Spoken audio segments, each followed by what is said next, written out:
Last but not least, Mr. Andre, can you give some examples of how structured trade finance has facilitated the expansion of trade?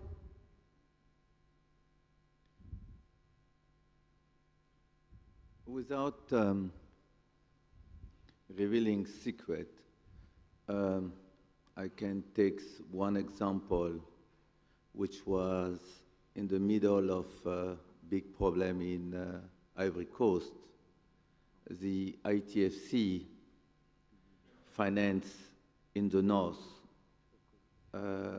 cotton from input finance through to working capital finance and export finance.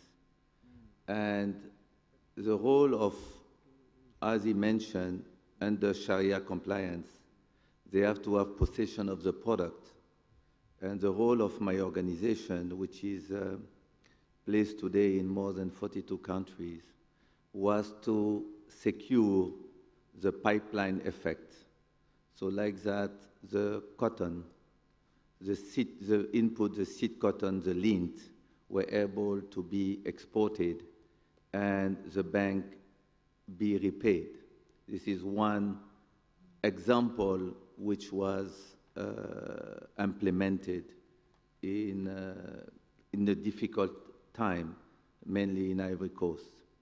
We have also some other situation where even here in Indonesia, where they are financing import of sugar, raw sugar to white sugar, and the processing. There is also some other financing which is on the pipeline, financing coal from the mining to the jetty, from the jetty to India or China. The approach is viewed more on the credit view is viewed, the approach is viewed more on the transactional finance and the balance sheet finance. That's why when he talk about structured commodity finance, which is different than trade finance, where you have an involvement of LC and all kind of documentation, and balance sheet approach, where the approach being transactional, we have to make sure that through warehouse receipt, the mechanism and the legal issue is being covered in order to mitigate their risk. Okay. What role did warehouse receipt financing play? Okay, warehouse receipt finance play a very big role in the sense that warehouse receipt finance is not an instrument which exists only yesterday. It exists since 1906, even before that. It came mainly in America. The warehouse receipt finance, when well applied, can create the base of banker acceptances and commercial paper. The warehouse receipt finance, it's an instrument, a financial instrument. It's not a storage instrument, as it is perceived in certain countries or certain operators utilize. It's really a financial instrument.